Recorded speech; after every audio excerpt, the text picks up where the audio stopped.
What would you do if one morning you woke up to find your quiet life by the sea about to be completely destroyed by a massive development project? Picture this: $150 million homes popping up next door, cutting off your view, stealing your access, and wrecking everything you've worked your entire life to preserve. That nightmare became my reality. But here's the thing: they had no clue I possessed something far stronger than money or attorneys. I had a strategy, one that wouldn't just stop them in their tracks, but would leave them regretting they ever tangled with me. Curious how it unfolded? Drop a comment below, I'd love to hear your thoughts. It started with the blaring rumble of bulldozers jolting me awake at 6 in the morning. I assumed it was just some short-term work, but as I stepped out onto the porch, I was hit with the sight of chaos: trees gone. The skyline I had treasured for years, blocked. This wasn't just construction, it was the start of a nightmare. Birdsong was replaced by relentless machine noise. My name's Evan Carter, a plumber for over 2 decades. This home belonged to my grandfather, built back when this place was nothing but quiet shoreline and fishing boats. Tell me where you're watching from, because I'm guessing you'd understand the kind of loss that feels like something sacred being torn away. But my simple, peaceful life was being swept aside in the name of progress and inflated profit goals. Standing there in my sleepwear, coffee in hand, I watched helplessly as machines dismantled a landscape that had remained untouched for generations. Majestic oaks that had weathered countless storms were yanked from the earth like weeds. Rolling hills once home to deer, rabbits, and birds were flattened into dust. Everything my grandfather loved about this place was disappearing. Hour by hour, survey markers, construction trailers, and dirt piles now blocked the once limitless ocean view from my yard. I walked over to the cluster of workers assembling their base camp, hoping someone would explain what was going on. Then I saw the signs and my heart sank. 150 homes. That meant from my humble little beachside house, all I'd see now was a solid wall of bricks stretching endlessly. The guy in charge, a man in a hard hat, who looked annoyed to be dealing with locals, shrugged when I questioned him. Ocean View Estates, he said, like that name answered everything. Luxury properties, for the rich. Right next to my family's modest home that had been here longer than most of these workers had been alive. The irony hit like a slap. They called it Ocean View Estates, but in reality, they were about to destroy everyone's ocean view forever. Like naming a landfill Paradise Acres or calling a polluted canal Crystal River. It wasn't just insulting, it was terrifying. They were building upscale mansions with artificial rivers and ornamental fountains, all designed to block the very piece that made this place special. Each home was going for over $1 million, and they expected 18 straight months of nonstop work. I asked about parking, noise limits, construction hours, environmental impacts, basic neighbor concerns. Their answers made one thing crystal clear: we, the current residents, hadn't been considered at all. To them, we were obstacles. Problems to be sidestepped or STAMROLED. 2 days later, I found a notice in my mailbox and it made my hands tremble with rage. The beach path I'd walked every morning for 20 years was being closed for safety reasons. This wasn't just any trail. It was the only route to the shore, the same path my grandfather cleared, my father maintained, and where I once proposed to my ex-wife. I don't remember exactly what I was thinking, but I marched to the construction office, fueled by a righteous anger that tends to make people do reckless things. A woman met me there, clipboard in hand, polite smile glued to her face. She looked at me like I was some confused old man throwing a tantrum. "Sir, this is private property now. You'll need to find another way to the beach." I tried to explain. That trail had been public access for decades, cared for by my family. Shutting it down had to be illegal. But she just kept parroting the same robotic lines about safety and ownership like she was reading from a script. That's when I met Tom, a neighbor from a few houses down. I'd seen him before but never really spoken to him. He was leaning on his fence, watching the mess unfold, a grim expression on his face. "Evan," he said, slowly shaking his head, "they've done this before. 3 families, all gone. The ones who wouldn't sell, harassed until they gave up. You see the Johnson's place, same story. Sold for almost nothing." I felt a chill run down my spine. Could it be? Was this really about forcing us out? Tom's voice carried this weary hopelessness that scared me more than anything else. He'd been dealing with this longer than I had, and the resignation in his eyes told me this wasn't just a neighborhood spat. This was war. He told me about the families before me, how they were hit with false complaints, boundary disputes, mysterious utility issues, and relentless legal threats. One by one, they all cracked, sold their homes for way less than they were worth, to the same developer now bulldozing the land in front of me. It was clear this wasn't just a housing project. It was a takeover. They wanted the entire coast, and they'd stop at nothing to push us out. I'd stumbled into something far bigger than I expected. And suddenly, my everyday plumber's life became a David versus Goliath tale. Only this time, I wasn't sure. I had even a slingshot. Later that day, I saw them again, the men in suits, standing around with blueprints and smug grins, laughing like they'd already won. And in that moment, something clicked. This wasn't a normal development. This was a calculated campaign to drive people out. And I was now public enemy number one because my house sat smack in the middle of their precious master plan. That's when I made my decision. I wasn't going anywhere. I know how the systems in this area work better than anyone. Water lines, electric grids, sewage flows. I'd spent my life working on them. If they wanted a fight, I was ready to give them one. Looking back now, I probably didn't realize just how much that decision would change everything for me and for everyone else involved. But I couldn't stand by while they laughed about property values and profits like we weren't even here.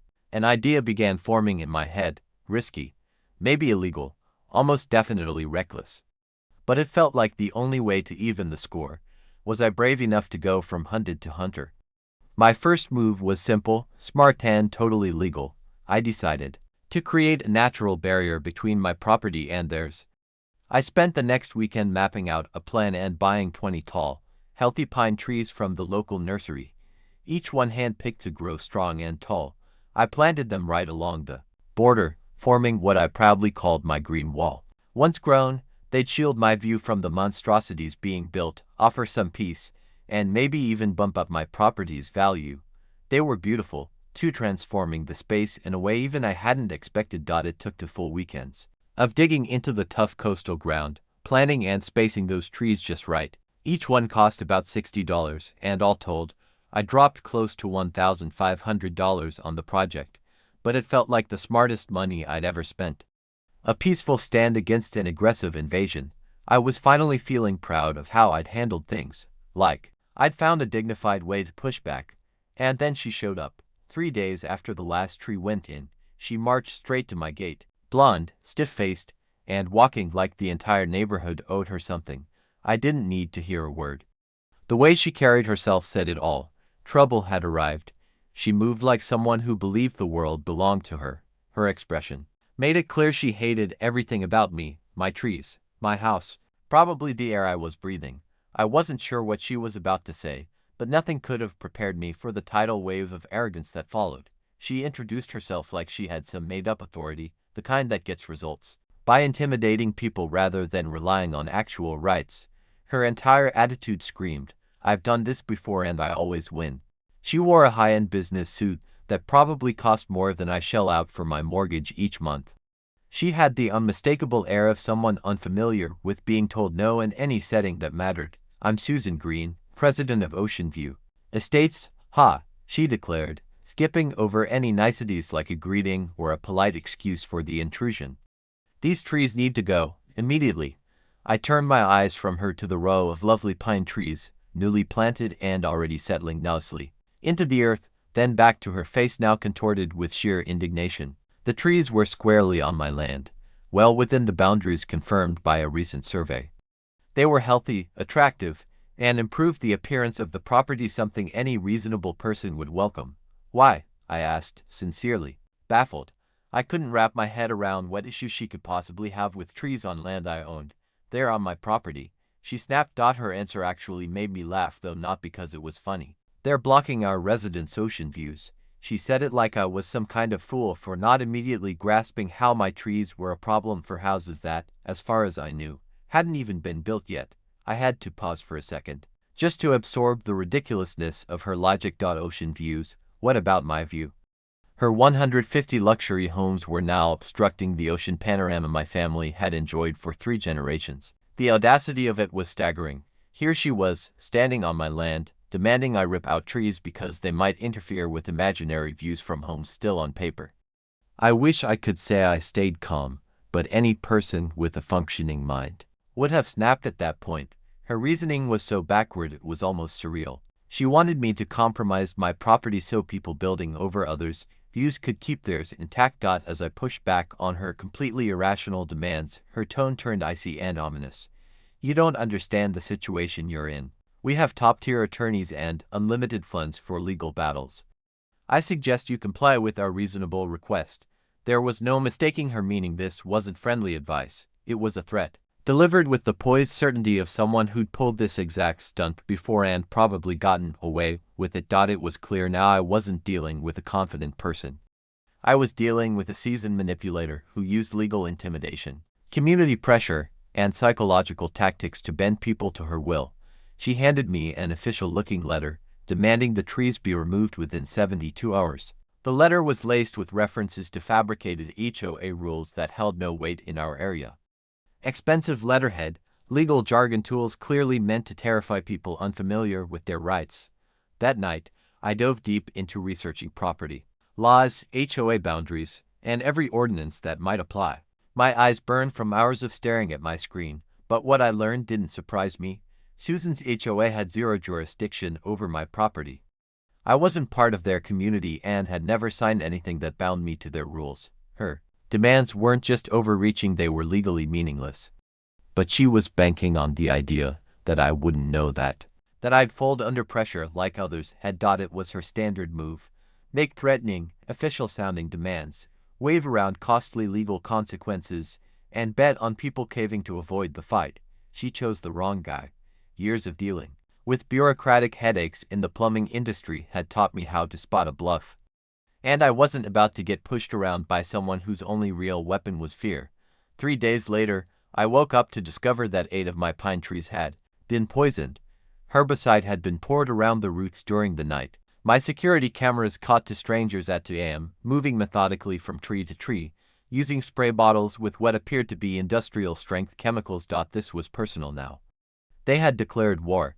I couldn't believe how far they had taken things. Legal threats were one thing, but trespassing and vandalizing private property in the dead of night, that was criminal.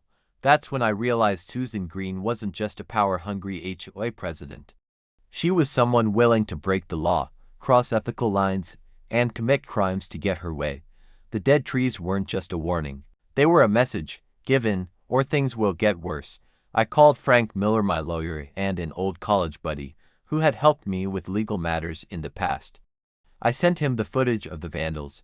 This is straight-up criminal damage, he said after reviewing it. I'll send a cease and desist immediately.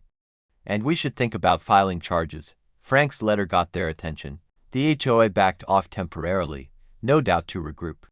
But that same day, Susan called. Her voice was ice. You may have won this round, she said, but this isn't over.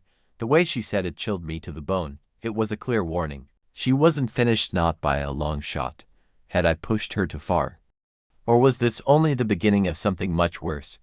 The next morning, I went to brush my teeth. Nothing. No water.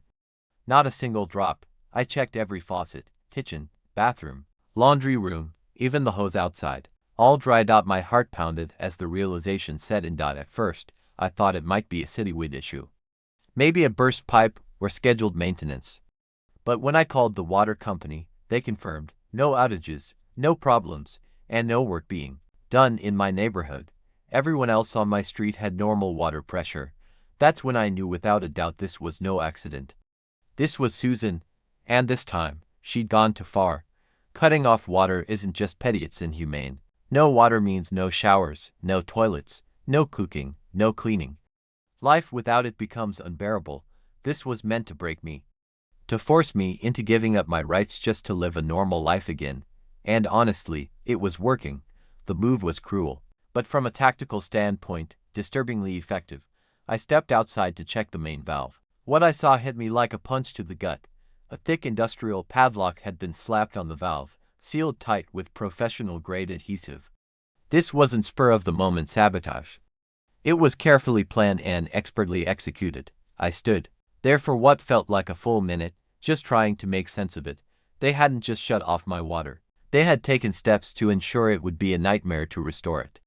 This was no longer a property dispute, it was an attack on my basic ability to live in my own home.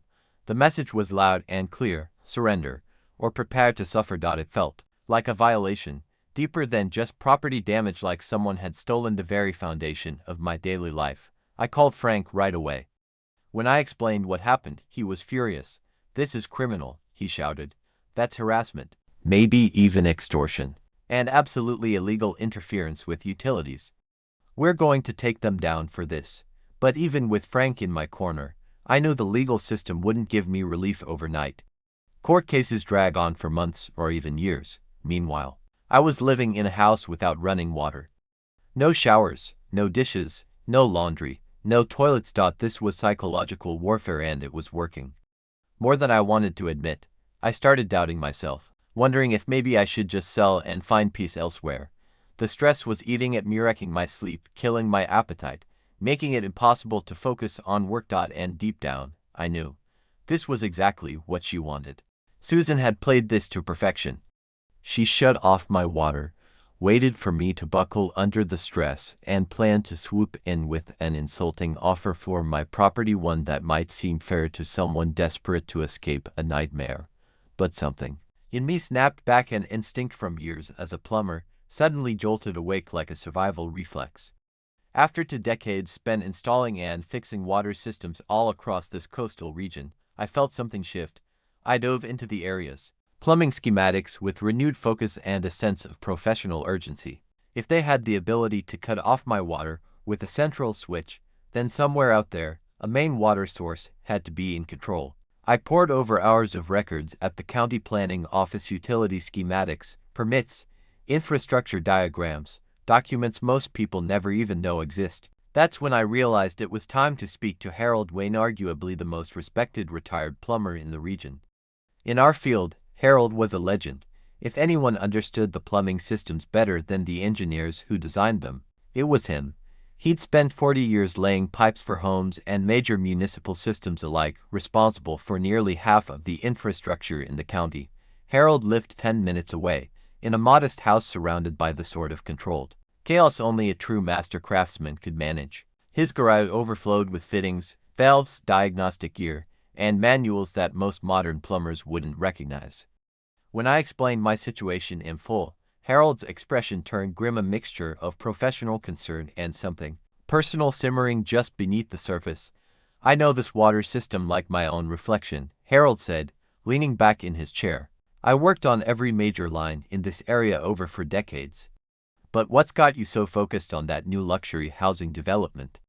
Once I told him about Susan Green, the poison trees, the sabotage, the water being cut off, his eyes lit up with a strange mix of anger and something that looked dangerously close to joy. There was something else in that expression too, something I couldn't quite read. But it told me Harold had his own reason to hate them. That development's water system is top of the line. "Cost over $2 million to build," Harold said, now leaning forward with excitement building in his voice. "They've got artificial streams wrapping around every house, fountains, koi ponds, fancy irrigation, the whole luxurious dream. But the whole setup relies on one primary control valve to manage pressure and flow for the entire neighborhood." My heart rate spiked.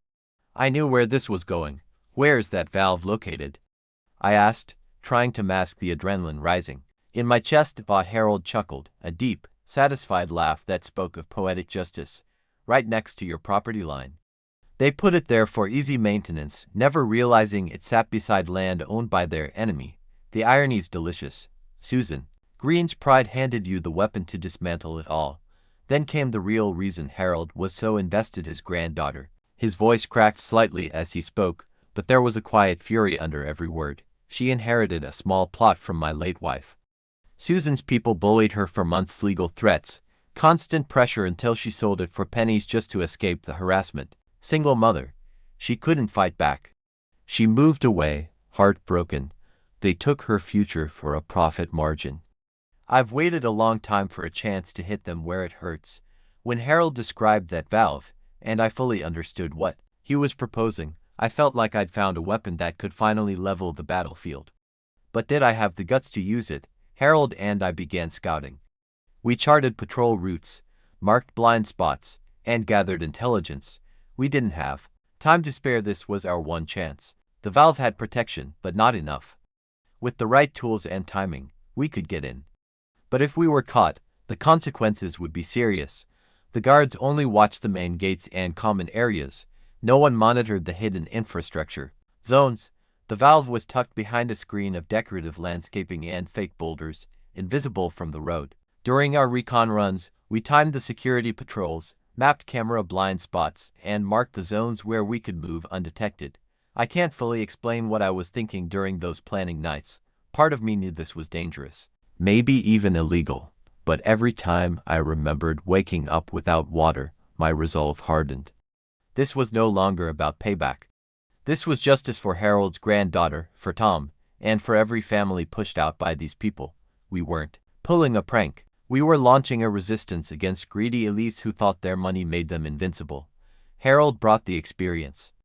I brought the fire. At 2 a.m. on a Saturday, with the development fast asleep, we moved in.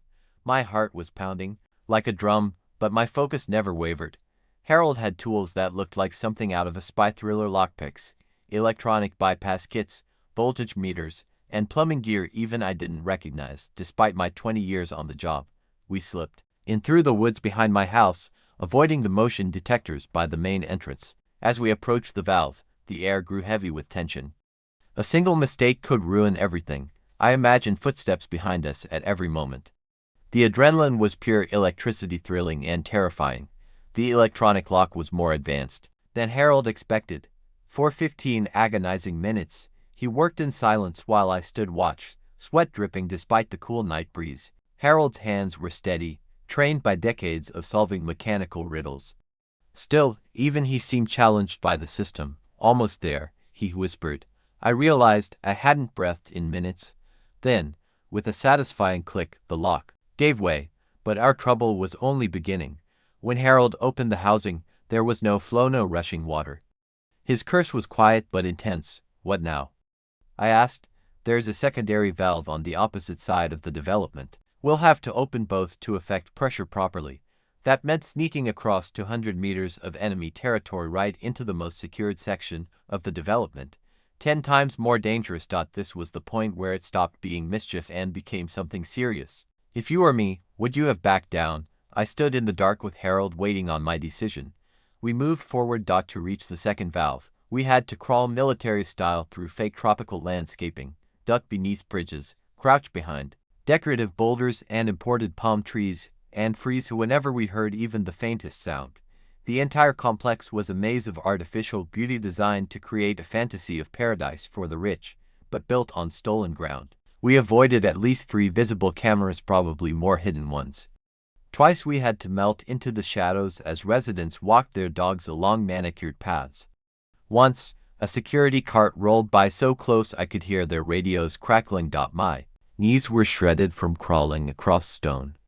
My clothes were ripped from thorns, my nerves were wrecked. But Harold pushed forward like a man on a mission, and I followed him. After an hour of heart-pounding tension, we reached the second valve. Harold adjusted it halfway open and whispered an explanation. Water would still flow, but at insufficient pressure to keep the whole artificial river system working. Dropping it by 30% would trigger noticeable issues, but nothing that screamed sabotage. It would look like a gradual failure, not an attack. Enough for us to deny everything. Mission complete, and somehow, we hadn't been spotted. We ghosted out the same way we'd come in, erasing our tracks. That night, for the first time in a week, I actually slept. Tomorrow, Susan would start to understand the powerlessness I'd been forced to endure. But just as I began to drift off, one thought haunted me. When I'd grabbed that valve, I'd heard gravel crunching behind me. We weren't alone. The next morning, I stood on my balcony with a coffee in hand, surveying the battlefield. Below, the pristine movie-set neighborhood already showed signs of trouble. Water in the ornamental streams had dropped. Fountains were sputtering. The damage was beginning to show. A flicker of guilt surfaced, then vanished. They deserved this. They were finally feeling the sting of what they'd done to my family. This wasn't vengeance. This was balance. By the second day, the HOA were sluggish in low water, and the fountains had ground to a halt. The artificial paradise was unraveling. From my perch, I saw maintenance crews scrambling, puzzled by failing systems that by all logic should have worked perfectly. Technicians kept restarting pumps and resetting systems, searching for a ghost in the machine. They were chasing shadows. They had no idea the true issue lay at the source, beyond their reach. Harold's plan was working. It created the illusion of natural failure confusing enough to stall any immediate solution and drain resources in the process. By day 3, the illusion of control collapsed. Algae stank in the drying channels, fish waste festered, and residents started shouting across the development. I could hear arguments echoing through the salty air. Then came Susan screaming at the crew in full panic. "You're getting $5,000 a day to fix this. Find the cause, or you're all fired." I almost pitied the workers. They weren't villains, just skilled people trying to do a job, with no idea the real fault was beyond their field of vision. The HOA was imploding. Complaints poured in. Susan had lost control. Techs and engineers flooded the grounds with high-end diagnostic tools, but none of them thought to look where the real problem was hiding. They never even considered inspecting the primary control valve, especially not one located on neighboring land. I had a front-row view of the whole investigation as it unraveled, and it felt like watching someone search frantically for their glasses while they were resting right on their forehead. The irony was mouth-watering and incredibly gratifying. They were pouring more money into pointless diagnostics than it would have cost to resolve my water issue from the start. Each day ushered in fresh specialists, new wild theories, and costly but futile fixes for a problem they couldn't solve. Tensions erupted throughout the estate, residents blaming one another, accusing the HOA, the board, the contractors, even random neighbors. Property values were already slipping. No one wanted to spend top dollar to live beside reeking, stagnant pools that drew insects and posed health hazards. I overheard several emergency HOA meetings where Susan was clearly spiraling. "I don't care what it costs, someone is sabotaging us. Check every security feed." But the cameras only covered entrances and shared spaces, not the utility areas where Harold and I had worked our quiet magic. Susan's paranoia intensified, yet her suspicions veered wildly off track. Have you ever tasted justice this sweet? Because watching these self-important people finally face consequences felt even better than I imagined. By day 5, the once picturesque artificial river was reduced to filthy puddles of sludge buzzing, with flies and swarming mosquitoes, ruining any chance of enjoying the outdoors. The place looked like a luxury ghost town hit by drought and disease at the same time. From my window, I watched the chaos unfold, laughing harder than I had in years. It felt incredible watching your enemies unravel, desperately hunting for a saboteur they couldn't even see. Homeowners began threatening legal action against the HOA for failing to uphold their promises. Contractors demanded payment for useless repairs. Susan was cracking, having more frequent and louder meltdowns in the middle of the community center. The stress was clearly wearing everyone down. What was once a haven of prestige and luxury was now imploding from within, crippled by conflict and neglect. But watching Susan's desperation grow at each panicked town hall, seeing her lose grip on the empire she'd built through arrogance and cruelty, I had to ask myself, did I take it too far in my pursuit of justice? Or was this exactly the fate she deserved for wrecking the lives of others? By the third day, it was obvious. The sabotage couldn't be undone. Their entire upscale neighborhood was falling apart, and I was only getting warmed up. Then Sunday morning at 9 a.m., my doorbell rang with the kind of urgency that twists your stomach and makes you rethink every questionable decision you've ever made. Through the window, I spotted 2 police cruisers stationed outside my gate. Instantly, ice ran through my veins. This was it. They must have found some evidence linking me to the valve sabotage. Or maybe Harold cracked and gave me up. Officers Davis and Rodriguez stood at my door, both carrying the stiff posture and unreadable stares that make even innocent people sweat, and guilty ones consider bolting. I kept my face calm as they watched me. "I don't know anything about that," I said, my voice even. Technically, I wasn't lying. I had been addressing my water issues and the constant harassment. I just didn't mention how the officers traded that look, the one that says they're silently judging every twitch of your face for guilt. They were reading my body language, my voice, probably my eye movement. The silence stretched long and uncomfortable. I did my best to look confused and innocent, instead of terrified and guilty. Then Susan appeared like a ghost fueled by rage and no sleep. Hair wild, face flushed with fury. "You'll regret this," she hissed, barely holding it together. Her voice had a cracked, frenzied tone, less commanding, more desperate. Officer Rodriguez cut in calmly, asking the obvious question, "Do you have any evidence Mr. Carter was involved?" Susan's answer reeked of desperation masquerading as logic. "He's a plumber. He knows how to do this. He's threatened retaliation before. He's always been hostile." I nearly laughed. It was like accusing someone of robbing a bank because they once balanced a checkbook. The officers weren't buying it. Susan had nothing but speculation, no proof beyond my job and proximity, and it was making her look unhinged, not credible. You could see them start to wonder if this was all just a neighborhood feud spiraling out of control. Then I remembered what Frank had told me, something about property lines, utilities, and the legal mess that happens when infrastructure crosses private land. I brought out my property survey and played my trump card. "Officers, are you absolutely sure that control valve belongs to the HOA? Check the exact boundaries. See who really owns the land it sits on." They examined the maps, interest peaked. And the shift in their expressions told me this case had just gotten a lot more complicated. Susan's face drained of color. She could see where this was going. Then, right on cue, Frank Miller walked in, my legal guardian angel in a tailored suit, briefcase in hand. "Officer Davis, I represent Mr. Carter. According to official county records, that control valve is on my client's land. Here's the documentation and easement agreements." He spread the papers across the kitchen table, and just like that, the balance of power shifted. I wasn't the criminal anymore. I was the property owner. They were the ones trespassing, tinkering with controls they had no right to touch. Frank had come prepared, and his evidence flipped the narrative.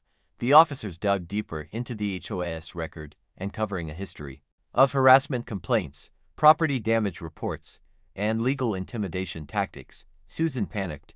"We need to arrest him now. He's guilty." But Officer Davis was already asking about something else entirely. "Miss Green, did you have permits to shut off Mr. Carter's water? Do you have written authorization to enter his property for utility access?" The tables had officially turned. Now, it was Susan facing legal trouble and possibly criminal charges. When the officers left without arresting anyone, Susan's tone turned ice cold. "You think this is over? We have more power than you know. We always win."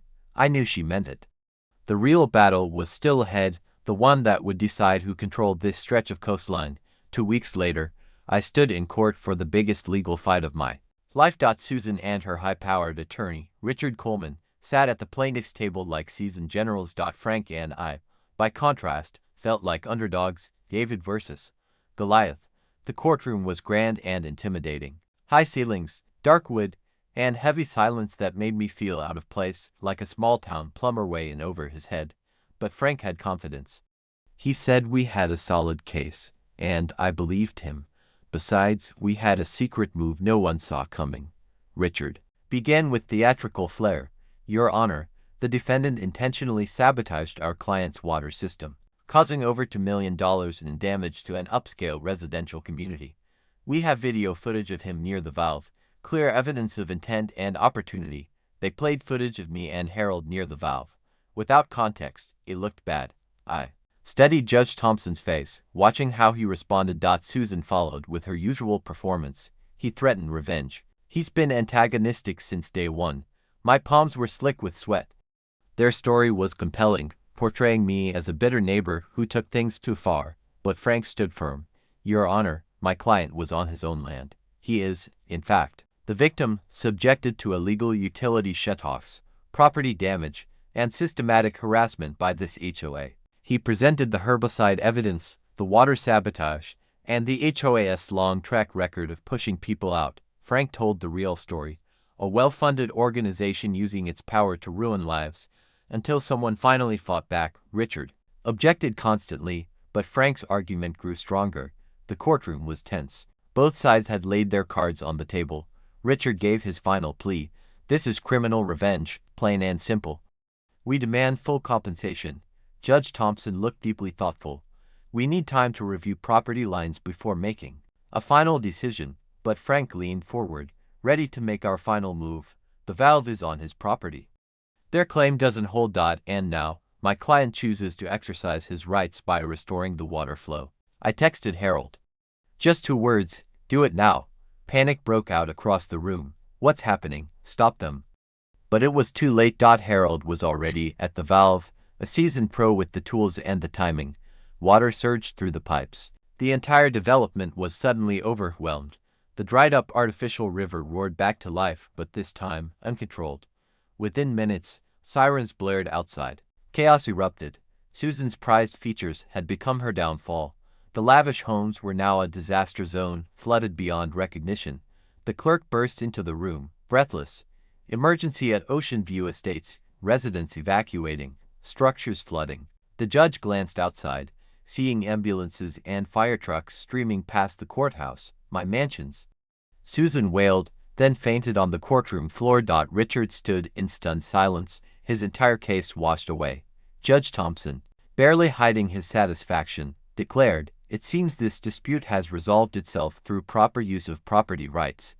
Court adjourned indefinitely. The HOA was left with $10 million in damage. I was declared innocent, and Susan was removed as president by furious residents. The property value crashed by 80%. Most had to sell at massive losses and leave. 6 months later, I sit on my balcony, coffee in hand, watching the ocean rise over a new lake next door. A permanent reminder: never mess with a plumber who knows where the water comes from. Susan Green gone. My beach life restored, and my utilities untouchable. If you're still watching, drop a like, leave a comment, and subscribe. Tap the thanks button if you want to support the channel. Catch you in the next one.